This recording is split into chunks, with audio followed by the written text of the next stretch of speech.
الحمد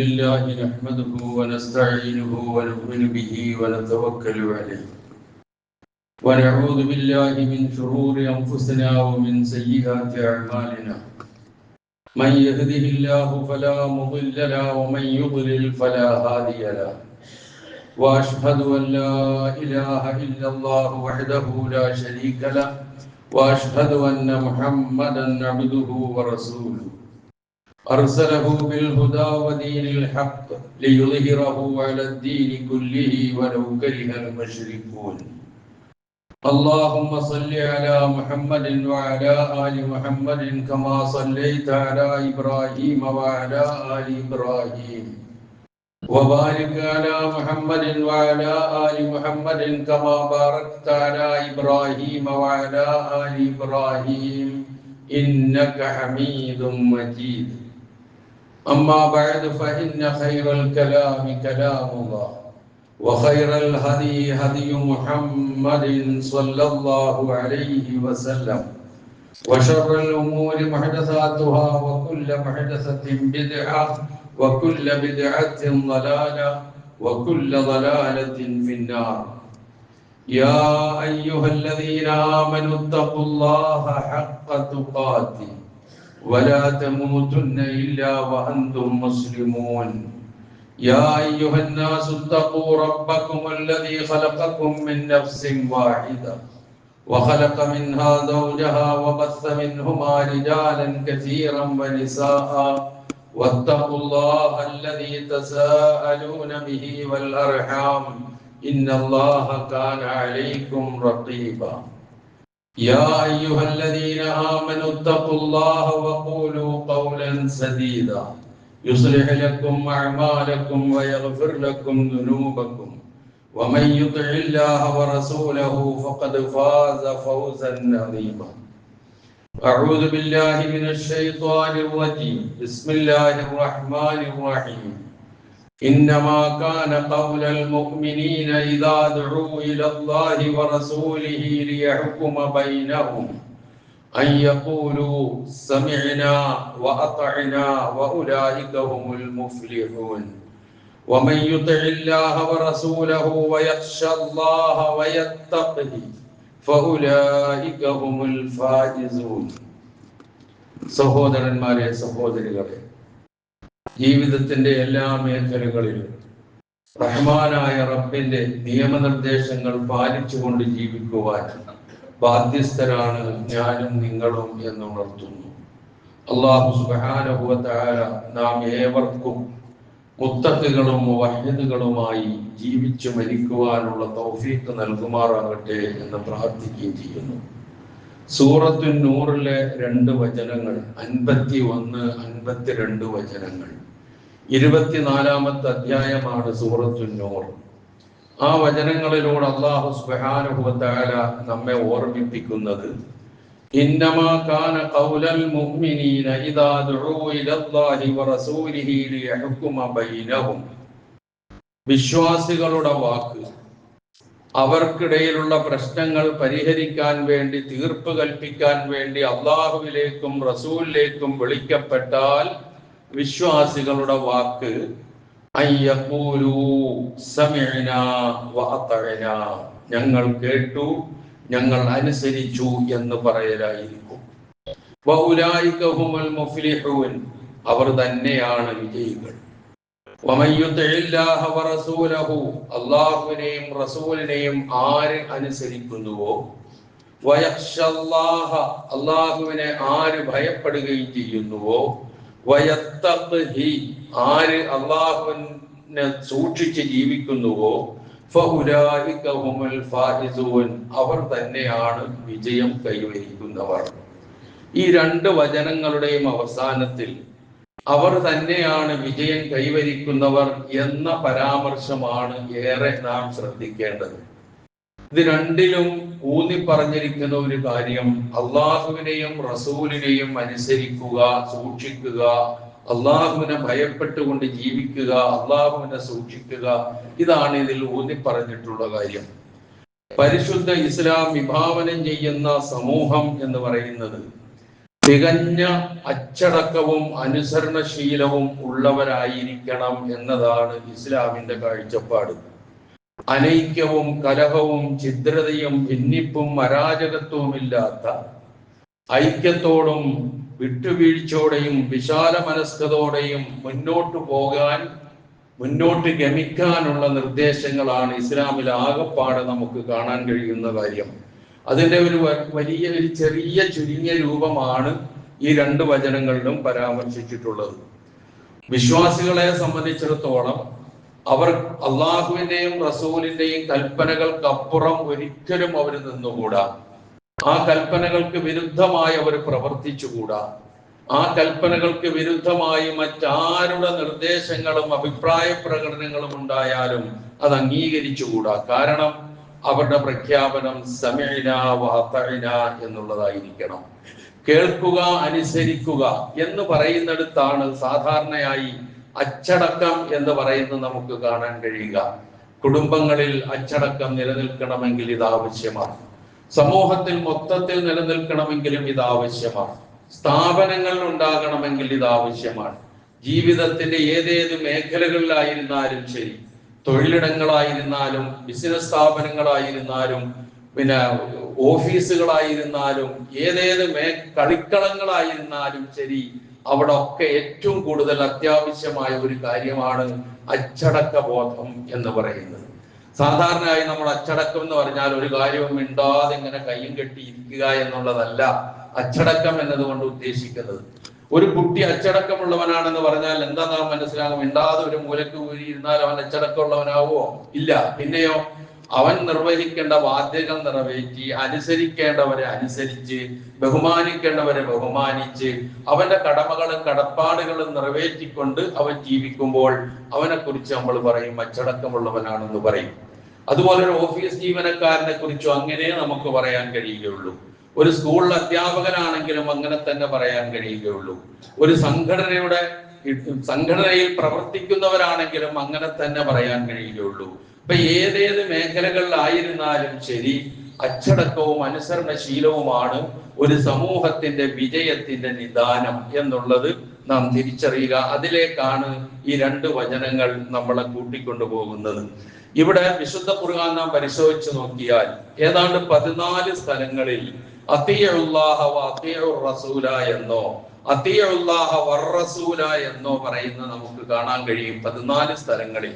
ചില സ്ഥലങ്ങളിൽ അത്തിയുല്ലാഹ വ അത്തിയുർ റസൂല എന്ന് കാണുമെങ്കിൽ മറ്റു ചില സ്ഥലങ്ങളിൽ അത്തിയുല്ലാഹ വർ-റസൂല എന്ന് കാണാം. ഈ വ്യത്യാസത്തോടു കൂടിയാണെങ്കിലും ആശയം ഒന്ന് തന്നെയാണ്. അള്ളാഹുവിനെയും റസൂലിനെയും അനുസരിക്കുക എന്നത് തന്നെയാണ്. അതുപോലെ ഈ അത്തിയു എന്നതിന്റെ ക്രിയാധാതുവായ മുളാരിയ ഫെയിലായി ഫെയില് മുളാരിയായി വരുന്ന ഭാവികാല ക്രിയ എന്ന് പറയുന്നതായി വരുന്നത് യുത്തി എന്ന വാക്കാണ്. അത് 6 സ്ഥലങ്ങളിൽ കാണാം വിശുദ്ധ ഖുർആനിൽ. അതുപോലെ അത്തഅ്ന ഞങ്ങൾ ഇതാ അനുസരിച്ചിരിക്കുന്നു എന്ന് പറയുന്നത് 7ഓളം സ്ഥലങ്ങളിൽ കാണാം. ഇത് വെറുതെ കൊണ്ടുവന്നിട്ടുള്ളതല്ല വിശുദ്ധ ഖുർആനിൽ, മറിച്ച് ഈ അനുസരണത്തിന്റെയും അച്ചടക്കത്തിന്റെയും ആവശ്യകതയിലേക്ക് വെളിച്ചം വീശുന്ന വചനങ്ങളാണ് ഇതെല്ലാം. ഒരു വിശ്വാസി അച്ചടക്കമുള്ളവനാകണമെങ്കിൽ അവൻ അള്ളാഹുവിനെയും റസൂലിനെയും അവരുടെ തീരുമാനങ്ങളെയും അനുസരിച്ചേ തീരൂ. മറ്റൊന്നിനും യാതൊരു സ്ഥാനവുമില്ല. നാം പരിശോധിച്ചു നോക്കിയാൽ റസൂൽ സല്ലല്ലാഹു അലൈഹി വസല്ലമയോടൊപ്പം ജീവിച്ച സഹാബത്ത് വളരെ അച്ചടക്കമുള്ള ഒരു സമൂഹമായിരുന്നു. അതുകൊണ്ട് തന്നെ അവർക്ക് ജീവിതത്തിൽ വിജയങ്ങൾ കൈവരിക്കാൻ സാധിക്കുകയും ചെയ്തിട്ടുണ്ട്. മറിച്ച് എപ്പോഴെല്ലാം സഹാബത്തിൽ അച്ചടക്കരാഹിത്യത്തിന്റെ ഏതെങ്കിലും ഒരു അംശം വന്നിട്ടുണ്ടോ, അനുസരണക്കേടിന്റെ ഏതെങ്കിലും ഒരു രംഗം വന്നിട്ടുണ്ടോ, അവിടൊക്കെ അവർ പരാജയം അനുഭവിച്ചതും ചരിത്രത്തിൽ നമുക്ക് കാണാം. വിശദീകരിക്കുന്നില്ല. ബദറും ഉഹുദും മാത്രം ഉദാഹരണത്തിന് ഞാൻ പറയുന്നു എന്ന് മാത്രം. അതുപോലെ തന്നെ മൂസാ നബി അലൈഹിസ്സലാത്തു വസ്സലാം സമുദ്ധരിച്ച ഒരു സമൂഹമാണ് ഇസ്രായേൽ സന്തതികൾ, ബനു ഇസ്രായേലുകൾ. ബനു ഇസ്രായേലുകൾക്ക് അള്ളാഹു നൽകിയ അനുഗ്രഹങ്ങൾ അളവറ്റതാണ്, എണ്ണിയാൽ ഒടുങ്ങാത്തതാണ്. മറ്റൊരു സമൂഹത്തിന് നൽകാത്ത അനുഗ്രഹങ്ങൾക്ക് അർഹരായ ഇസ്രായേൽ സന്തതികൾ അള്ളാഹുവിന്റെ കോപത്തിനും പ്രവാചകന്മാരിലൂടെ അവരുടെ നാവിലൂടെയുള്ള ശാപത്തിനും വിധേയരായി തീരാൻ കാരണം അവരുടെ അനുസരണക്കേടും അച്ചടക്കരാഹിത്യവുമായിരുന്നു എന്നുള്ളത് ഇസ്രായേൽ സന്തതികളുടെ ചരിത്രം പരിശോധിച്ചാൽ നമുക്ക് കാണാം. വിശദീകരണത്തിലേക്ക് കടക്കുന്നില്ല. അപ്പം ഇതൊക്കെ അവർക്ക് ശൈഥില്യമുണ്ടാക്കി, അവർക്കിടയിൽ അനൈക്യമുണ്ടാക്കി, ഛിദ്രതയുണ്ടാക്കി, അരാജകത്വം ഉണ്ടാക്കി, ഭിന്നിപ്പുണ്ടാക്കി, പരാജയത്തിന്റെ പടുകുഴിയിലേക്ക് അവർ മൂക്കുകുത്തി വീണു. തീർന്നില്ല, അള്ളാഹുവിന്റെ കോപത്തിന് വിധേയരായി. അപ്പൊ ഇതൊക്കെ നമുക്ക് പഠിപ്പിച്ചു തരുന്ന ഒരു കാര്യം, അനുസരണവും അച്ചടക്കവും എന്നുള്ളത് ഓരോ വ്യക്തിയുടെയും ആ വ്യക്തികൾ ഉൾക്കൊള്ളുന്ന സമൂഹത്തിന്റെയും ഒഴിച്ചുകൂടാൻ പറ്റാത്ത കാര്യമാണ് എന്നുള്ളതാണ് ഇതൊക്കെ പഠിപ്പിച്ചു തരുന്നത്. വിശ്വാസികളെ വിളിച്ചുകൊണ്ട് അള്ളാഹു പറയുന്നുണ്ട്, യാ അയ്യുഹല്ലദീന ആമനൂ അത്തിഉല്ലാഹ വഅത്തിഉർ റസൂല വഉലിൽ അംരി മിൻകും. വിശ്വാസികളെ, നിങ്ങൾ അള്ളാഹുവിനെ അനുസരിക്കണം, റസൂലിനെ അനുസരിക്കണം. നിങ്ങൾ ഒരു സമൂഹമായി ജീവിക്കുമ്പോൾ നിങ്ങളുടെ ഉത്തരവാദിത്വങ്ങളും കൈകാര്യ കർത്തൃത്വവും ഏറ്റെടുത്തതാരോ അവരെയും നിങ്ങൾ അനുസരിക്കണം. അള്ളാഹുവിനെയും റസൂലിനെയും അനുസരിക്കുന്ന വിഷയത്തിൽ അഭിപ്രായ ഭിന്നത ഉണ്ടാവില്ല, ഉണ്ടാവേണ്ടതുമില്ല. മറിച്ച് ഈ ഉത്തരവാദിത്വം ഏൽപ്പിക്കപ്പെട്ടവരെ അനുസരിക്കുന്ന കാര്യത്തിൽ ചിലപ്പോൾ അഭിപ്രായ ഭിന്നതകൾ ഉണ്ടായേക്കാം. അങ്ങനെ വന്നാൽ ആ അഭിപ്രായ ഭിന്നതകളുമായി അനൈക്യത്തിന്റെയും ഛിദ്രതയുടെയും ഭിന്നിപ്പിന്റെയും ഭാണ്ഡവും പേറി സമൂഹത്തെ മറ്റുള്ളവരുടെ മുമ്പിൽ മോശക്കാരാക്കുന്ന ഒരു അവസ്ഥയിലേക്ക് നീങ്ങുകയല്ല വേണ്ടത്. മറിച്ച് അവിടെ നിങ്ങൾ സ്വീകരിക്കേണ്ട ഒരു മാനദണ്ഡമുണ്ട്. അതെന്താ? അതും അള്ളാഹുവിലേക്കും റസൂലിലേക്കും മടക്കണം. അള്ളാഹുവിലേക്കും റസൂലിലേക്കും മടക്കുക.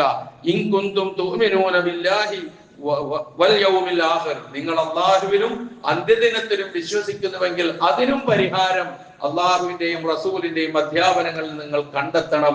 അല്ലാതെ നിങ്ങൾ അച്ചടക്കമില്ലാത്തവരായി പോവുകയല്ല വേണ്ടത് എന്ന് കൃത്യമായി ഈ വിശുദ്ധ ഖുർആന്റെ വചനങ്ങൾ നമുക്ക് പഠിപ്പിച്ചു തരുന്നു. തന്നെയുമല്ല, അനുസരണക്കേടുണ്ടാവുകയും ഭിന്നിച്ചു പോവുകയും അച്ചടക്കരാഹിത്യം ഉണ്ടായിത്തീരുകയും ശരിയായ ദിശയിൽ നിന്ന് അകന്നു പോവുകയും പിന്തിരിഞ്ഞു പോവുകയും ചെയ്താൽ അതിനെക്കുറിച്ചും വിശുദ്ധ ഖുർആൻ നമുക്ക് താക്കീത് നൽകുന്നുണ്ട്. സൂറത്തു നൂറിലെ 54-ാമത്തെ വചനത്തിൽ തന്നെ, ഖുൽ, പ്രവാചകരെ പറയുക, അത്തിഉല്ലാഹ വഅത്തിഉർ റസൂല, അല്ലാഹുവിനെയും റസൂലിനെയും നിങ്ങൾ അനുസരിക്കുക. ഫഇൻ തവല്ലൗ, ഇനി പിന്തിരിഞ്ഞു പോവുകയാണ് എങ്കിൽ, ഫഇന്നമാ അലൈഹി മാ ഹുമ്മില, പ്രവാചകൻ ഉത്തരവാദിത്വം ഏൽപ്പിക്കപ്പെട്ടതെന്തോ അതിന്റെ ബാധ്യതയെ പ്രവാചകൻ ഉണ്ടാവുകയുള്ളൂ. വഅലൈക്കും മാ ഹുമ്മിൽതും, നിങ്ങളോട് ഉത്തരവാദിത്വം ഏൽപ്പിക്കപ്പെട്ടത് ഏതോ അതിന്റെ ഉത്തരവാദിത്വം നിങ്ങൾക്ക് തന്നെ ആയിരിക്കും. വഇൻ തുതീഉഹു, ആ പ്രവാചകനെ നിങ്ങൾ അനുസരിച്ചാൽ തഹ്തദൂ, നിങ്ങൾക്ക് സന്മാർഗം പ്രാപിക്കാം. വമാ അലർ റസൂലി ഇല്ലൽ ബലാഗുൽ മുബീൻ, ഒരു പ്രവാചകന്റെ ദൗത്യം എന്ന് പറഞ്ഞാൽ വ്യക്തമായ പ്രബോധനം മാത്രമാകുന്നു എന്ന് വിശുദ്ധ ഖുർആനോട് പറയുന്നു. അപ്പൊ അച്ചടക്കമുള്ള സമൂഹത്തിന് മാത്രമേ പുരോഗതി കൈവരിക്കാനാവുകയുള്ളൂ. അപ്പൊ ഒന്നിലധികം പേർ കൂടിച്ചേരുന്ന ഏതിലും ഈ ഒരു ബോധം ആവശ്യമാണ്. ഒരാളുണ്ടെങ്കിൽ അയാൾ തന്നെ ആയിരിക്കും അയാളെ നിയന്ത്രിച്ചു പോവുക. അതുകൊണ്ടാണ് ഒരു 3 പേർ ഒരു യാത്ര പോവുകയാണ് എങ്കിൽ ഒരാളെ അമീറാക്കി നിശ്ചയിച്ച് അയാളുടെ നിർദ്ദേശം അനുസരിച്ചായിരിക്കണം യാത്രയിലെ കാര്യങ്ങൾ എന്ന് പ്രവാചക തിരുമേനി സല്ലല്ലാഹു അലൈഹി വസല്ലം പഠിപ്പിച്ചത്. അതിന് തയ്യാറാകാതെ യാത്രയിലുള്ള 3 ആളും സ്വയം നേതാക്കന്മാരായി തീർന്നാൽ 3 ഭാഗത്തേക്കായിരിക്കും പോക്ക്. ഒന്നിലും ഒരു യോജിപ്പുണ്ടാവില്ല. ഇതൊക്കെ സാധാരണയായി ദൈനംദിന ജീവിതത്തിൽ നമുക്ക് മനസ്സിലാക്കാൻ കഴിയുന്ന കാര്യമാണ്. ഇപ്പൊ കുടുംബങ്ങളായിരുന്നാലും, നേരത്തെ ഞാൻ സൂചിപ്പിച്ചു, വിദ്യാലയങ്ങളായിരുന്നാലും, ഓഫീസുകളായിരുന്നാലും, പണിശാലകളായിരുന്നാലും എല്ലാറ്റിനും ഒരു വ്യവസ്ഥയും ചിട്ടയും അച്ചടക്കവും ഉണ്ടെങ്കിലേ അതൊക്കെ വിജയത്തിലേക്ക് കുതിക്കുകയുള്ളൂ. ഇല്ലെങ്കിൽ തകർന്നു പോകും. ഇത് തന്നെയാണ് നമ്മുടെ ജീവിതത്തിന്റെ അവസ്ഥ എന്ന് നാം തിരിച്ചറിയുക. ഒരു റഫറി ഇല്ലാത്ത മത്സരങ്ങൾ നിങ്ങളൊന്ന് ചിന്തിച്ചു നോക്ക്. ഒരു ജഡ്ജി ഇല്ലാത്ത കോടതിയെ സംബന്ധിച്ച് ആലോചിച്ചു നോക്ക്. നേതാക്കളില്ലാത്ത അണികളെ കുറിച്ച് ചിന്തിച്ചു നോക്ക്. അനുയായികളെ കുറിച്ച് ചിന്തിച്ചു നോക്ക്. ഒരു സ്ഥാപനത്തിന്റെ മേധാവി ഇല്ലാത്ത, ഒരു ഹെഡ് മാസ്റ്റർ ഇല്ലാത്ത ഒരു സ്കൂൾ, ഒരു പ്രിൻസിപ്പാൾ ഇല്ലാത്ത ഒരു കോളേജ്, അങ്ങനെ ഓരോന്ന് നിങ്ങൾ എടുത്തു നോക്ക്. ഇനി അവിടെ ഉള്ളവർ തമ്മിൽ യോജിപ്പില്ലാതെ, അച്ചടക്കമില്ലാതെ വന്നാലോ അതും തകർന്നു പോകും. ഇത് നാം അനുഭവിച്ചറിയുന്ന, കണ്ടറിയുന്ന കാര്യങ്ങളാണ്. അതുകൊണ്ടാണ് ഇവരെ ഒക്കെ അനുസരിക്കുന്ന രൂപത്തിലേക്ക് ഒരു ഉലുൽ അംർ എന്നുള്ള പ്രയോഗം പരിശുദ്ധ ഖുർആനിൽ വരാനുണ്ടായ കാരണം. അങ്ങനെ അവരനുസരിക്കുന്ന സന്ദർഭം വരുമ്പോഴാണ് നിരക്കാത്തത് എന്തെങ്കിലും ഉണ്ടെങ്കിൽ അഭിപ്രായ ഭിന്നത വരാം. അപ്പോഴും പോകേണ്ടത് അങ്ങോട്ടാ, അള്ളാഹുവിലേക്കും റസൂലിലേക്കുമായിരിക്കണം, ആ നിർദ്ദേശങ്ങളിലേക്കായിരിക്കണം എന്നാണ്. ഇവിടെ ഉലുൽ അംർ എന്ന് പറഞ്ഞ ഇതിന്റെ വിവക്ഷ പല വിവക്ഷകളും ഇതിനെക്കുറിച്ച് നമുക്ക് വായിക്കാം, കാണാൻ കഴിയുന്നുണ്ട്. മുസ്ലിം ഉമ്മത്തിൽ ഏകോപനം എന്നുള്ള അർത്ഥത്തിൽ, മുസ്ലിം ഉമ്മത്തിന്റെ ഏകോപനം എന്നുള്ള അർത്ഥത്തിൽ ഉലുൽ അംറിനെ വിശദീകരിച്ചത് കാണാം, ഭരണാധികാരികൾ എന്ന് വിശദീകരിച്ചത് കാണാം, പണ്ഡിതന്മാർ എന്ന് വിശദീകരിച്ചിരിക്കുന്നത് കാണാം, കാര്യങ്ങൾ കയ്യാളി നേതൃത്വം നൽകുന്നവർ എന്ന് വിശദീകരിച്ചിരിക്കുന്നത് കാണാം. ഇങ്ങനെയെല്ലാം ഏതായിരുന്നാലും ശരി, ആരാണോ ഒരു സൈന്യം പുറപ്പെടുകയാണെങ്കിൽ ആ സൈന്യത്തിന് ഒരു നേതാവിനെ നിശ്ചയിക്കും. ആ നേതാവിനെ അനുസരിച്ചില്ലെങ്കിൽ, ഒരു പോലീസ് സേനയാണെങ്കിൽ ആ പോലീസ് സേനയ്ക്ക് ഒരു നേതൃത്വം ഉണ്ടാകും. ചെറുതും വലുതുമായ നേതൃത്വം കടന്നു പോയി അതിന്റെ ഏറ്റവും ഉന്നതമായ ഒരു അവസ്ഥയിലേക്ക് എത്തും. ആ പരസ്പരമുള്ള ബന്ധവും അതിൽ ഉണ്ടാകുന്ന തകർച്ചയും അച്ചടക്കരാഹിത്യവും ആ പോലീസ് സേനയെ അപകടത്തിലേക്ക് കൊണ്ടുപോകും, പട്ടാളത്തെ അപകടത്തിലേക്ക് കൊണ്ടുപോകും. കളിക്കളമാണെങ്കിൽ പരസ്പരം തല്ലുണ്ടാകും. ഇതൊക്കെ നമ്മൾ കാണുകയും കേൾക്കുകയും ചെയ്യുന്ന കാര്യമാണ് എങ്കിൽ ഇപ്പൊ നിങ്ങൾ നോക്കുക, അതിൽ തന്നെ നമുക്ക് സാധാരണയായി ഈഗോ എന്ന് പറയുന്ന ഒന്ന് നമുക്ക് എല്ലാവർക്കും ഉണ്ട്. ഏതെങ്കിലും ഒരു വിഷയം, ഒരു തീരുമാനം എടുത്തു കഴിഞ്ഞാൽ ആ തീരുമാനം ഉൾക്കൊള്ളുന്നതിന് നമ്മുടെ മനസ്സൊന്നും പലപ്പോഴും പാകപ്പെടാറില്ല. അവിടെ നമ്മുടെ ഈഗോ നമ്മളെ നശിപ്പിച്ചു കളയും. ആ ഈഗോയ്ക്ക് യാതൊരു അടിസ്ഥാനവും ഇല്ല എന്നുള്ളതാണ് ഇസ്ലാം പഠിപ്പിച്ചിരുന്ന ഒരു സംഭവം. നിങ്ങൾ നോക്കുക, മഹാനായ ഇബ്നു അബ്ബാസ് റളിയല്ലാഹു അൻഹു വിശദീകരിച്ചിരിക്കുകയാണ് ഇപ്പൊ പറഞ്ഞ ഉലുൽ അംറുമായി ബന്ധപ്പെട്ട കാര്യത്തെ കുറിച്ച്. അദ്ദേഹം പറയുന്നത്, ഈ വചനം ഖാലിദ് ഇബ്നുൽ വലീദ് റളിയല്ലാഹു അൻഹുമായി ബന്ധപ്പെട്ട് അവതരിച്ചതാണെന്ന് പോലും ഇബ്നു അബ്ബാസ് റളിയല്ലാഹു അൻഹു പറയുന്നുണ്ട്. ഏത്? യാ അയ്യുഹല്ലദീന ആമനു അത്തിഉല്ലാഹ വ അത്തിഉർ റസൂല വ ഉലിൽ അംരി മിൻകും എന്ന് പറഞ്ഞ ആ ഉലുൽ അംറുമായി ബന്ധപ്പെട്ട കാര്യം ഖാലിദ് ഇബ്നുൽ വലീദുമായി ബന്ധപ്പെട്ടിട്ട് അവതരണമാണ് എന്ന് ഇബ്നു അബ്ബാസ് റളിയല്ലാഹു അൻഹു പറയുന്നു. അദ്ദേഹം പറയുകയാണ്, ഒരു സന്ദർഭത്തിൽ നബി സല്ലല്ലാഹു അലൈഹി വസല്ലമ ഖാലിദ് ഇബ്നുൽ വലീദ് റളിയല്ലാഹു അൻഹുവിനെ ഒരു സൈന്യത്തിൽ നിയോഗിച്ചു. നേതാവായിട്ടല്ല, ഒരു സൈന്യത്തിൽ പോകാൻ വേണ്ടി നിയോഗിച്ചു. ആ സൈന്യത്തിന്റെ നേതാവ് അമ്മാർ ഇബ്നു യാസിർ എന്ന് പറയുന്ന സഹാബി അതിനകത്തുണ്ട്. ഖാലിദ് ഇബ്നുൽ വലീദ് റളിയല്ലാഹു അൻഹുവിന് നേതൃത്വം കൊടുത്തു. അമ്മാർ ഇബ്നു യാസിർ റളിയല്ലാഹു അൻഹു അതിൽ ഒരു അംഗമായിട്ടുണ്ട്. അങ്ങനെയാണ് ആ നിലയിൽ പോകുമ്പോൾ അവര് തമ്മിൽ ചെറിയ അഭിപ്രായ വ്യത്യാസമുണ്ടായി. നിങ്ങൾ മനസ്സിലാക്കേണ്ട ഒരു കാര്യം, നമ്മൾ ഓർക്കേണ്ട ഒരു കാര്യം, ഖാലിദ് ഇബ്നുൽ വലീദ് റളിയല്ലാഹു അൻഹുവും അതുപോലെ തന്നെ അമ്മാർ ഇബ്നു യാസിറും തമ്മിൽ ഇസ്ലാമിലേക്കുള്ള വരവിലും പ്രവേശനത്തിലും അതിന് ചെയ്ത സേവനത്തിലും അതിനുവേണ്ടി അനുഭവിച്ചിട്ടുള്ള ത്യാഗങ്ങളെയും ഏറ്റവും മുന്നിൽ നിൽക്കുന്നത് അമ്മാർ ഇബ്നു യാസിറാണ്. ഒരു സംശയമില്ല കാര്യത്തിൽ. അള്ളാഹുവിന്റെ റസൂല് യാസിറിന്റെ കുടുംബത്തെ വിളിച്ചുകൊണ്ടാണ് പറഞ്ഞത്, ഇസ്ബിർ ആല യാസിർ ഫഇന്ന മൗഇദകുമുൽ ജന്ന. യാസിറിന്റെ കുടുംബമേ ക്ഷമിക്ക്, അള്ളാഹു നിങ്ങൾക്ക് സ്വർഗം നൽകും എന്ന് ഓഫർ ചെയ്തു ആ കുടുംബത്തെ വിളിച്ചുകൊണ്ട്. ആ കുടുംബം എന്ന് പറയുന്നത് ഒന്ന് യാസിർ റളിയല്ലാഹു അൻഹു, മറ്റൊന്ന് മകനായ അമ്മാർ റളിയല്ലാഹു അൻഹു, മറ്റൊന്ന് അമ്മാറിന്റെ ഉമ്മയായ സുമയ്യ റളിയല്ലാഹു തആല അൻഹ. ഈ സുമയ്യ റളിയല്ലാഹു തആല അൻഹയാണ് ഇസ്ലാമിലെ ആദ്യത്തെ വനിതാ രക്തസാക്ഷി എന്നുള്ള ഒരു തിരിച്ചറിവ് നമ്മൾ ഉണ്ടാകണം. ആ തിരിച്ചറിവ് നമുക്ക് ഉണ്ടാകുമ്പോൾ അമ്മാർ ഇബ്നു യാസിറിന് മതത്തിലുള്ള പദവി എത്ര വലുതാണ്, അദ്ദേഹത്തിനുള്ള പൈതൃകം എത്ര നീണ്ടതാണ്, അതിനുവേണ്ടി അനുഭവിച്ചിട്ടുള്ള ത്യാഗങ്ങൾ എത്ര വലുതാണ്. മറിച്ച് ഖാലിദ് ഇബ്നുൽ വലീദ് റളിയല്ലാഹു അൻഹു ബദറിലും ഉഹദിലും ഒക്കെ പ്രവാചകനെതിരായിരുന്നു എന്ന് നമുക്കറിയാം. പക്ഷേ ഖാലിദ് ഇബ്നുൽ വലീദ് റളിയല്ലാഹു അൻഹു ഇസ്ലാമിലേക്ക് വന്നതിന് ശേഷം അദ്ദേഹത്തിന്റെ ജാഹിലിയത്തിൽ ഉണ്ടായിരുന്ന സർവ്വ കഴിവുകളും പുറത്തെടുത്ത് ആ ജാഹിലിയത്തിനെതിരെ പോരാടുകയായിരുന്നു അദ്ദേഹം ചെയ്തത്. സമർത്ഥനായിരുന്നു അദ്ദേഹം. അതൊക്കെ മനസ്സിലാക്കിക്കൊണ്ടാണ് ഖാലിദ് ഇബ്നുൽ വലീദ് റളിയല്ലാഹു അൻഹുവിനെ റസൂൽ നേതാവാക്കി വിടുന്നത്. അതിൽ അമ്മാർ ഇബ്നു യാസിർ എന്ന് പറയുന്ന, ഞാൻ നേരത്തെ സൂചിപ്പിച്ചതുപോലെ മതത്തിൽ ഒരുപാട്, ഇസ്ലാം ദീനിൽ ഏറ്റവും പാരമ്പര്യമുള്ള, ഒരുപാട് പീഡനം ഏറ്റുവാങ്ങിയ, സ്വന്തം മാതാവ്, സ്വന്തം പിതാവ് അബൂജഹലിന്റെ കരങ്ങളാൽ, ദംഷ്ട്രങ്ങളാൽ അങ്ങേയറ്റം വിഷമിച്ച് പിടഞ്ഞ് മരിക്കുന്ന കാഴ്ച കണ്ണിൽ കണ്ട രംഗം, അതൊക്കെ ഉൾക്കൊണ്ട ആളാണ് അമ്മാർ റളിയല്ലാഹു അൻഹു. സ്വാഭാവികമായിട്ടും അവർ തമ്മിലുണ്ടായ ഒരു ഭിന്നാഭിപ്രായം ഉണ്ടായ സന്ദർഭത്തിൽ, ആ സന്ദർഭത്തിൽ അവർ തമ്മിലുണ്ടായ ഭിന്നാഭിപ്രായത്തിനെ അറുതി വരുത്തിക്കൊണ്ട് അല്ലാഹു സുബ്ഹാനഹു വ തആല നിർദ്ദേശിച്ചതാണത്രേ അമറ ബിതാഅതി ഉലിൽ അംർ. ആർക്കാണോ ഉത്തരവാദിത്വം ഏൽപ്പിക്കുന്നത് അവനെ അനുസരിക്കേണ്ട ബാധ്യത ആരാണോ ഒപ്പമുള്ളത് അവർക്കുണ്ട് എന്ന് പഠിപ്പിച്ചു കൊടുത്തുകൊണ്ടാണ് എന്ന് ഇബ്നു അബ്ബാസ് റളിയല്ലാഹു അൻഹു ഇതിനെക്കുറിച്ച് വിശദീകരിക്കുന്നത് നമുക്ക് കാണാം. തന്നെയുമല്ല, നബി സല്ലല്ലാഹു അലൈഹി വസല്ലമയുടെ പ്രബോധനം ആരംഭിച്ച വേളയിൽ പ്രവാചകൻ ആളുകളുമായി ബൈഅത്ത് ചെയ്തതിനെ കുറിച്ച് നമുക്ക് ചരിത്രത്തിൽ വായിക്കാൻ കഴിയും. ആ ചരിത്ര വായന നടത്തുമ്പോൾ നമുക്ക് കാണാൻ കഴിയുന്ന ഒരു കാര്യം, ലാ ഇലാഹ ഇല്ലല്ലാഹ് വിശ്വസിക്കാനും ശിർക്കിൽ നിന്ന് അകന്നു നിൽക്കാനും മാതാപിതാക്കൾക്ക് പുണ്യം ചെയ്യാനും കുടുംബ ബന്ധം ചേർക്കാനും അയൽപക്കക്കാരോട് ഏറ്റവും നല്ല നിലയിൽ പെരുമാറാനും ഒക്കെ പറഞ്ഞതോടൊപ്പം തന്നെ നബി സല്ലല്ലാഹു അലൈഹി വസല്ലമ അവരിൽ നിന്ന് വാങ്ങിയ ഒരു ബൈഅത്തുണ്ട്. ആ ബൈഅത്ത് എന്താണ്? അസ്സംഉ വത്ത്വാഅ, കേൾക്കുക, അനുസരിക്കുക, അച്ചടക്കമുള്ളവരാവുക എന്ന ബൈഅത്ത് കൂടി നബി സല്ലല്ലാഹു അലൈഹി വസല്ലമ വാങ്ങിയിരുന്നു ഇസ്ലാമിന്റെ ആദ്യ കാലങ്ങളിൽ ഇസ്ലാമിലേക്ക് കടന്നു വന്നവരുമായി. ഹദീസുകൾ നമുക്ക് കാണാം. ബായഅനാ റസൂലുള്ളാഹി സ്വല്ലല്ലാഹു അലൈഹി വസല്ലം, ഞങ്ങൾ നബി സല്ലല്ലാഹു അലൈഹി വസല്ലമയോട് ബൈഅത്ത് ചെയ്തു. ഏതൊക്കെ കാര്യത്തിൽ? അല സംഇ വത്ത്വാഅ, കേൾക്കാം, അനുസരിക്കാം. എപ്പോഴൊക്കെ?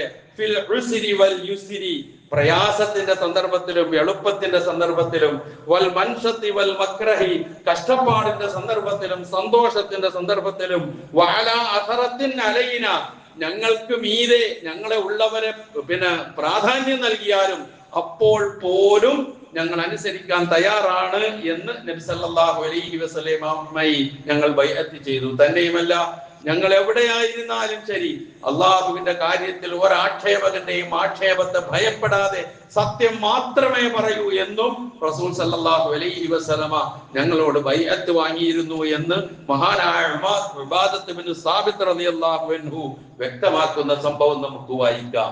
ഇവിടെ ഒക്കെ നമുക്ക് കാണാൻ കഴിയുന്നത് തന്റെ ഒപ്പമുള്ള ആളുകളുടെ അനുസരണശീലവും അച്ചടക്കവും ഒരു സമൂഹം എന്നുള്ള നിലയിൽ എത്രമാത്രം ശ്രദ്ധാപൂർവമാണ് പ്രവാചകൻ കൈകാര്യം ചെയ്തിരുന്നത് എന്ന് നമുക്ക് മനസ്സിലാക്കി തരുന്ന കാര്യമാണ്.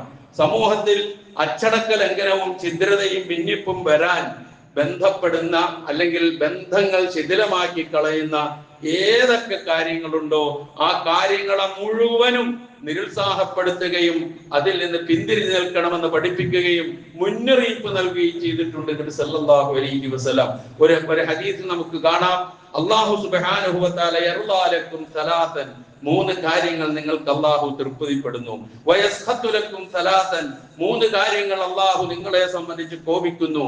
അല്ലാഹു നിങ്ങൾക്ക് തൃപ്തിപ്പെടുന്ന 3 കാര്യങ്ങൾ: 1 അൻതഅബുദൂഹു വലാ തുശ്രികൂ ബിഹി ശൈആ, അവനെ മാത്രം ആരാധിക്കുക, അവനിൽ യാതൊന്നിനെയും പങ്കു ചേർക്കാതിരിക്കുക. 2 അൻതഅതസിമൂ ബിഹബിലില്ലാഹി ജമീഅൻ വലാ തഫറഖൂ, അല്ലാഹുവിന്റെ പാശം മുറുകെ പിടിച്ച് ഭിന്നിക്കാതെ ജീവിക്കുക. അതാണ് 2. 3 വഅൻ തുനാസിഹു മൻ വല്ലാഹുല്ലാഹു അംറകും, നിങ്ങളുടെ ഉത്തരവാദിത്വം, നിങ്ങളുടെ കാര്യം ആരെയാണോ അള്ളാഹു ഏൽപ്പിച്ചത് അവനോട് ഗുണകാംക്ഷയോടുകൂടി, നേതൃത്വത്തോട് അച്ചടക്കത്തോടുകൂടി ഗുണകാംക്ഷയോടുകൂടി നിലകൊള്ളണമെന്നും അതും അള്ളാഹുവിന്റെ തൃപ്തിയുള്ള കാര്യമാണെന്ന് പറഞ്ഞു. എന്നിട്ട് പറഞ്ഞു വയസ്ഖത്തുലക്കും, അള്ളാഹു നിങ്ങൾക്ക്, അള്ളാഹുവിന് കോപമാണ് നിങ്ങളെ സംബന്ധിച്ച്. എന്ത്? ഖീല വഖാല, കണ്ടതും കേട്ടതും പറയൽ. അതാണല്ലോ ആകെ പ്രശ്നം. അങ്ങനെ ചെയ്തേലോ, ഇങ്ങനെ ചെയ്തേലോ, അങ്ങനെ പറഞ്ഞേലോ എന്ന് പറഞ്ഞ് നമ്മൾ ഒരുപാട് കാര്യങ്ങൾ അങ്ങോട്ട് പടർത്തും. സോഷ്യൽ മീഡിയകൾ എല്ലാ രൂപത്തിലും അത് ഉപയോഗപ്പെടുത്തും. അത് പാടില്ല, അത് അള്ളാഹുവിന് കോപമുള്ളതാണ്. മുന്നറിയിപ്പാണ് പ്രവാചകന്റേത്. അതുപോലെ തന്നെ കളവ് പ്രചരിപ്പിക്കുക, പരദൂഷണം, ഏഷണി, ദുരാരോപണങ്ങൾ, പരിഹാസം, ഇകഴ്ത്തൽ, അതുപോലെ തന്നെ കള്ളസത്യം ചെയ്യൽ തുടങ്ങി എന്തൊക്കെയുണ്ടോ അതൊക്കെ സമൂഹത്തിന്റെ ഭദ്രമായ നിലനിൽപ്പിന് ഹാനികരമാണ് എന്ന് മനസ്സിലാക്കിക്കൊണ്ട് തന്നെ അതൊക്കെ വർജിക്കണമെന്ന് ശക്തമായ മുന്നറിയിപ്പാണ് നൽകിയിട്ടുണ്ട്. അതാണ് ഖീല വഖാല. മറ്റൊന്ന് വഇദാഅത്തുൽ മാൽ, ധനം അനാവശ്യമായി പാഴാക്കി കളയുക. ധനം അല്ലാഹുവിന്റെ അനുഗ്രഹമാണ്. അവൻ നമ്മുടെ കയ്യിൽ തന്നിരിക്കുന്നത് സൂക്ഷ്മതയോടെ കൈകാര്യം ചെയ്യാൻ വേണ്ടിയിട്ടാണ്.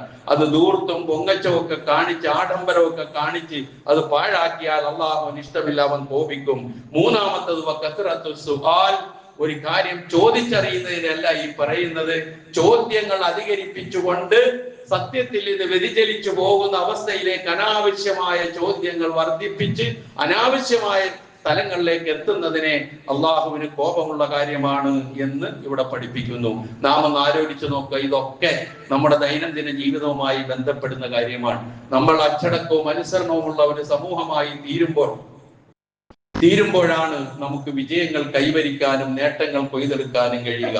നിങ്ങൾ ആലോചിച്ചു നോക്കുക, ഇക്കാര്യത്തിൽ മുൻഗാമികൾ അച്ചടക്കത്തിനും ഐക്യത്തിനും നൽകിയ പ്രാധാന്യം വളരെ വലുതാണ്. നബി സല്ലല്ലാഹു അലൈഹി വസല്ലമയുടെ കാലത്തുള്ള ചിലത് ഞാൻ ഉണർത്തി. പ്രവാചകന്റെ കാലം കഴിഞ്ഞ ഉടനെ ഉള്ള ഒരു സംഭവമാണ് അബൂബക്കർ സിദ്ദീഖ് റളിയല്ലാഹു അൻഹുവിന്റെ ഖിലാഫത്ത് കാലത്ത്, ഭരണകാലത്തുണ്ടായ ചില കാര്യങ്ങൾ.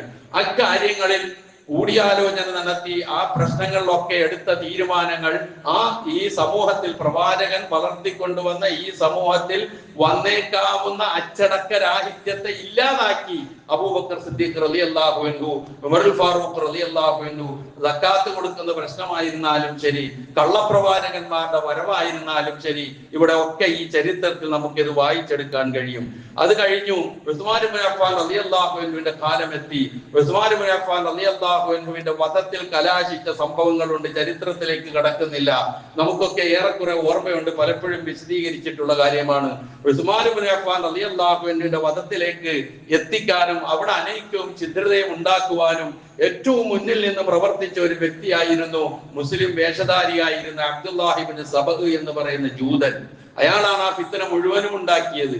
ഓരോ ഉസ്മാൻ ഇബ്നു അഫ്ഫാൻ റളിയല്ലാഹു അൻഹു എന്ന് പറയുന്ന പ്രവാചകന്റെ 2 പെൺമക്കളെ ഒരാളുടെ മരണശേഷം മറ്റൊരാളെ വിവാഹം കഴിച്ച് ദുന്നൂറൈൻ എന്ന അപരനാമത്തിൽ അറിയപ്പെട്ട ഉസ്മാൻ ഇബ്നു അഫ്ഫാൻ റളിയല്ലാഹു അൻഹുവിന്റെ ചില വിട്ടുവീഴ്ചയുടെയും വിശാല മനസ്കതയുടെയും അലിവിന്റെയും ആർദ്രതയുടെയും ഒക്കെ സ്വഭാവം ചൂഷണം ചെയ്തു പോയി കുറെ അധികം ആളുകൾ. ചരിത്രം പരിശോധിച്ചാൽ നമുക്ക് കാണാൻ കഴിയും. ഉമർ ഇബ്നുൽ ഖത്താബ് റളിയല്ലാഹു അൻഹുവിന്റെ ശൈലി ആയിരുന്നില്ല ഉസ്മാൻ ഇബ്നു അഫ്ഫാൻ റളിയല്ലാഹു അൻഹുവിന്, അതായിരുന്നില്ല അലി ഇബ്നു അബീ താലിബിന്, അതായിരുന്നില്ല അബൂബക്കർ സിദ്ദീഖിന്. ആ രൂപത്തിൽ 4 ആളുടെ ചരിത്രം പരിശോധിച്ചാൽ നമുക്ക് കാണാൻ കഴിയുന്ന കാര്യം അതാ.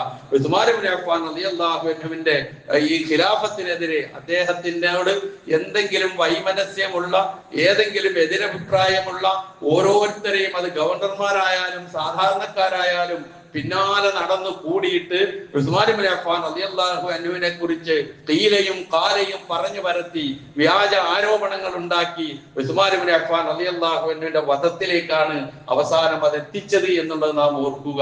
അങ്ങനെ പെട്ടുപോകരുത് നാം ആരുടെയും മുന്നിൽ, ആരുടെയും പെട്ടുപോകരുത്.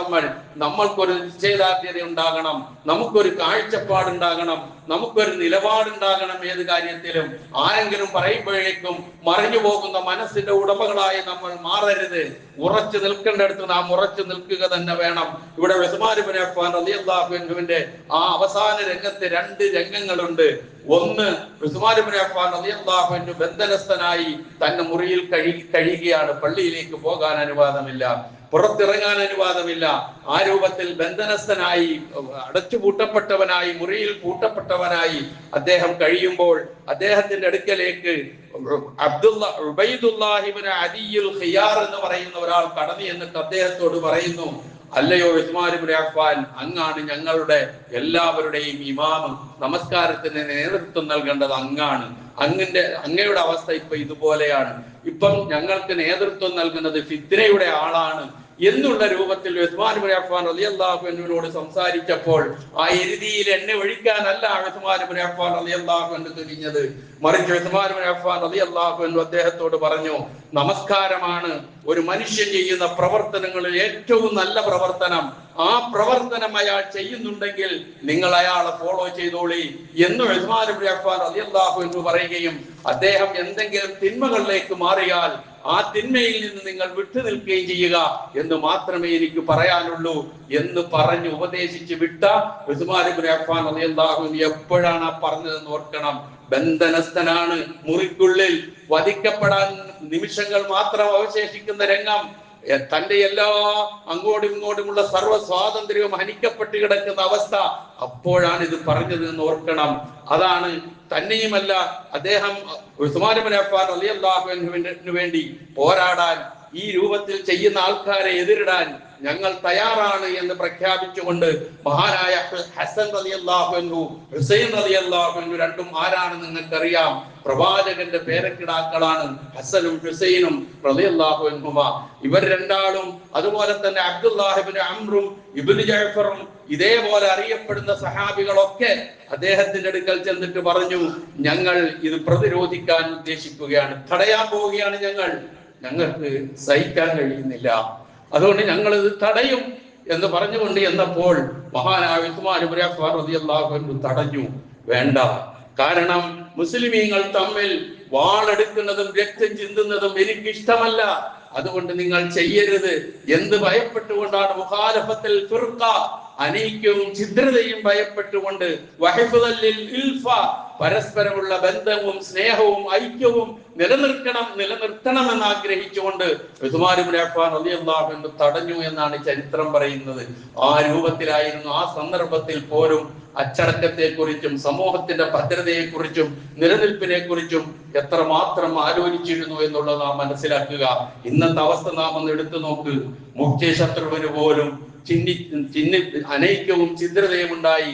മുഖ്യ ശത്രു ആരാണെന്ന് പോലും മനസ്സിലാക്കാൻ കഴിയാതെ സാധിക്കാതെ ഉമ്മത്തിനെ ഒറ്റുകൊടുക്കുന്ന വിധത്തിലേക്ക് അച്ചടക്കരാഹിത്യവും ഭിന്നിപ്പും ഛിദ്രതയും അനൈക്യവും വഴിവെക്കുന്നില്ലേ എന്ന് മാത്രം ഒന്ന് ചിന്തിച്ചു നോക്കുക.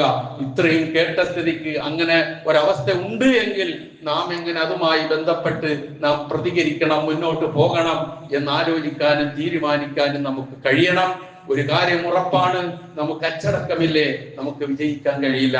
ഇഹത്തിലും വിജയിക്കാൻ കഴിയില്ല, പരലോകത്തും വിജയിക്കാൻ കഴിയില്ല.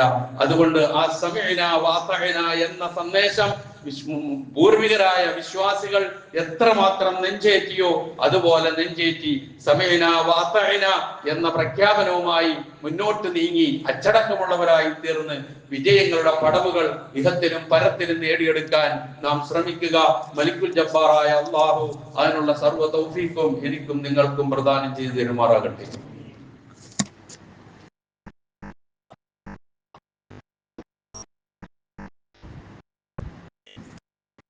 അൽഹംദുലില്ലാഹ് അല്ലദീ ഹദാനാ ലിഹാദാ വമാ കുന്നാ ലിനഹ്തദിയ ലൗലാ അൻ ഹദാനല്ലാഹ് വസ്സലാത്തു വസ്സലാമു അലാ അഷ്റഫിൽ അംബിയാഇ വൽ മുർസലീൻ വഅലാ ആലിഹി വസ്ഹബിഹി വമൻ തബിഅഹും ബിഇഹ്സാനിൻ ഇലാ യൗമിദ്ദീൻ. അമ്മാ ബഅദ്. ഇത്തഖുല്ലാഹ ഇബാദല്ലാഹ്. ഒരിക്കൽ കൂടി അല്ലാഹുവിന്റെ ആജ്ഞാനുവർത്തികളായി ജീവിക്കുവാൻ ഞാൻ ഉണർത്തുന്നു. ഈ പള്ളിയിൽ സമ്മേളിക്കുന്ന പലരെ സംബന്ധിച്ചിടത്തോളവും നല്ലൊരു ശതമാനം ആളുകൾക്കും അറിയാവുന്ന ഒരു കാര്യമാണ്, നമ്മുടെ ഈ കോംപ്ലക്സിൽ പ്രവർത്തിച്ചിരുന്ന ഒരു യതീംഖാന അനാഥശാല, അതുപോലെ തന്നെ ഈ റോഡിന്റെ അപ്പുറത്തെ സൈഡ് പ്രവർത്തിച്ചിരുന്ന പെൺകുട്ടികൾക്ക് വേണ്ടിയുള്ള മറ്റൊരു അനാഥശാലയും. ഈ രണ്ട് അനാഥശാലകളിൽ നിന്നും ഒരുപാട് കുട്ടികൾ ഇവിടെ മദ്രസയിലും സ്കൂളിലും ഒക്കെ പഠിച്ച് ബിരുദങ്ങൾ നേടി, പുറത്തുപോയി ബിരുദങ്ങൾ നേടി ജീവിതത്തിന്റെ വിവിധ തുറകളിൽ നന്നായി ജീവിക്കുന്നുണ്ട്. അല്ലാഹുവിന്റെ അപാരമായ അനുഗ്രഹത്താൽ അൽഹംദുലില്ലാഹ്. ഒരുപാട് സഹായങ്ങൾ ചെയ്തവർ ഇവിടെ ഇരിപ്പുണ്ട്. അതിനുവേണ്ടി അവരെ വളർത്തുന്നതിന് വേണ്ടി, പോറ്റുന്നതിന് വേണ്ടി 40-48 വർഷം മുമ്പ് ഇവിടെ എത്തിയവനെന്നുള്ള നിലയിൽ അങ്ങനെ ഇവിടെ വളർന്നുപോയ കുട്ടികളുമായി ബന്ധമുണ്ട്, അവരെ സഹായിച്ചവരുമായും പരിചയമുണ്ട്. അങ്ങനെയുള്ള രൂപത്തിൽ എൻ്റെ മനസ്സിൽ നിന്ന് വരുന്ന ചില കാര്യങ്ങൾ ഈ സന്ദർഭത്തിൽ നിർത്തിയാണ്. അന്ന് എന്തൊക്കെ സഹായം ഈ സ്ഥാപനം നിലനിൽക്കാൻ വേണ്ടി ചെയ്തുവോ, ആരൊക്കെ ശ്രമിച്ചുവോ, അവർക്കൊക്കെ അല്ലാഹു അർഹമായ പ്രതിഫലം നൽകുമാറാകട്ടെ എന്ന് ഞാൻ പ്രാർത്ഥിക്കുന്നു. ഇപ്പൊ ഞാനിത് പറയാൻ കാരണം, ഇങ്ങനെ പഠിച്ചു പുറത്തുപോയ കുട്ടികൾ, അവർ ഈ രണ്ട് അനാഥശാലകളിലെയും കുട്ടികൾ അവരുടെ ഒരു കൂട്ടായ്മ സൃഷ്ടിക്കുന്നു. ആ കൂട്ടായ്മ Cochin orphanage old students association എന്ന പേരിലാണ്. അവർ വെറുതെ അസോസിയേഷൻ രൂപീകരിച്ച് ഇടയ്ക്കിടയ്ക്ക് കൂടി ചായ കുടിച്ച് പിരിയുകയല്ല അവർ ചെയ്യാറുള്ളത്. സാധാരണയായി ഒരുപാട് ജീവകാരുണ്യ പ്രവർത്തനങ്ങൾ അവരുടെ കൊക്കിലൊതുങ്ങുന്നതിനും അപ്പുറം അവർ ചെയ്തിട്ടുണ്ട്. കിറ്റ് വിതരണം നടത്തുന്നുണ്ട്, റമദാനിൽ കിറ്റുകൾ കൊടുക്കുന്നുണ്ട്, ഭക്ഷണം ആവശ്യമുള്ളവരുടെ വീടുകളിൽ അത് എത്തിച്ചു കൊടുക്കുന്നുണ്ട്, രോഗത്തിന് ചികിത്സയ്ക്ക് സഹായിക്കുന്നുണ്ട്, ഓപ്പറേഷന് സഹായിക്കുന്നുണ്ട്. അവരുടെ സഹപ്രവർത്തകരിൽപ്പെട്ട ഒരാൾ വളരെ മാരകമായ ഒരു രോഗത്തിന്, അത് ഞാൻ മെമ്പറിൽ പറഞ്ഞിരുന്നതാണ്, അവൻ ഇന്ന് അള്ളാഹുവിന്റെ അനുഗ്രഹത്താൽ അതൊക്കെ തരണം ചെയ്ത് സ്വന്തം ജോലിക്ക് പോയി തുടങ്ങിയിട്ടുണ്ട്. ഇങ്ങനെയുള്ള പ്രവർത്തനങ്ങളൊക്കെ നടത്തി വരുന്ന അവർ അവരുടെ ഒരു വലിയ സ്വപ്ന പദ്ധതി അള്ളാഹുവിന്റെ അനുഗ്രഹത്താൽ ഇൻഷാ അള്ളാഹ് ഈ ഞായറാഴ്ച സാക്ഷാത്കൃതമാവുകയാണ്. അത് ആ സന്തോഷത്തിൽ പങ്കെടുക്കാൻ നിങ്ങളെയൊക്കെ ക്ഷണിക്കുക എന്നുള്ളതാണ് ഞാൻ ഇവിടെ നിന്നുകൊണ്ട് ചെയ്യുന്നത്. അത് മനസ്സിലാക്കിക്കൊണ്ട് തന്നെയാണ് ഞാനിത് പറയുന്നത്.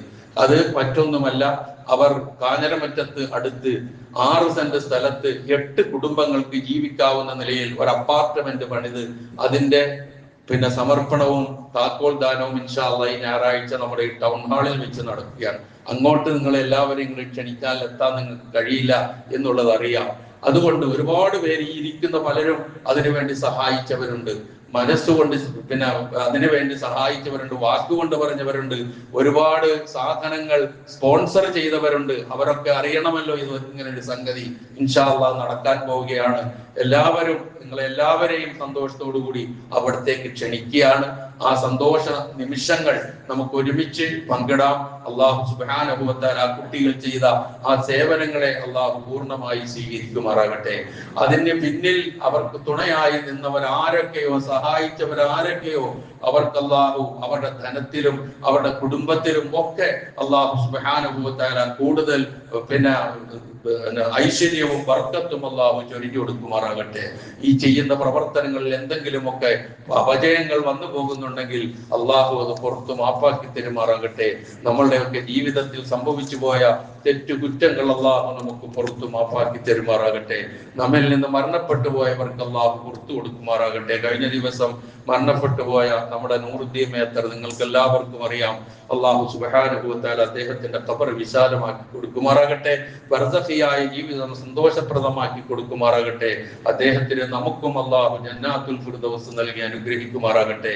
അദ്ദേഹത്തിന്റെ മരണം മൂലം ആ കുടുംബത്തിന് അത് അതിജയിച്ച് മുന്നോട്ട് പോകാനുള്ള തൗഫീഖ് അള്ളാഹു അവർക്കും പ്രദാനം ചെയ്തു കൊടുക്കുമാറാകട്ടെ. നമ്മിൽ നിന്ന് രോഗങ്ങൾ കൊണ്ട് വിഷമിക്കുന്നവരുടെ രോഗങ്ങളെ അള്ളാഹു ശിഫയാക്കി കൊടുക്കുമാറാകട്ടെ.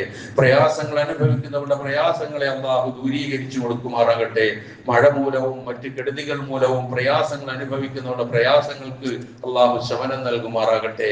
ആശുപത്രി കിടക്കുകളിലും വീട്ടിലെ കട്ടിലുകളിലും കഴിച്ചുകൂട്ടുന്ന രോഗികളായ ആളുകൾക്ക് അള്ളാഹു സുബ്ഹാനഹു വ തആല പൂർണ്ണ ശമനം നൽകുമാറാകട്ടെ. സിഹ്ഹത്തും ആഫിയത്തും നൽകി അനുഗ്രഹിക്കുമാറാകട്ടെ. സർവോപരി ഇസ്ലാമിനും മുസ്ലിം ഉമ്മത്തിനും അള്ളാഹു ഇസ്സത്തിനെ പ്രദാനം ചെയ്യുമാറാകട്ടെ. അല്ലാഹു ഗഫിർ ലിൽ മുഅ്മിനീന വൽ മുഅ്മിനാത്ത് വൽ മുസ്ലിമീന വൽ മുസ്ലിമാത്ത് അൽ അഹ്യാഇ മിൻഹും വൽ അംവാത്ത് إنك مجيب الدعوات ويا قاضي الحاجات. اللهم أعز الإسلام والمسلمين وأذل الشرك والمشركين. اللهم أجرنا من النار. اللهم أجرنا من النار. اللهم أجرنا من النار. ربنا اغفر لنا ولإخواننا الذين سبقونا بالإيمان ولا تجعل في قلوبنا غلا للذين آمنوا ربنا إنك رؤوف رحيم. ربنا آتنا في الدنيا حسنة وفي الآخرة حسنة وقنا عذاب النار.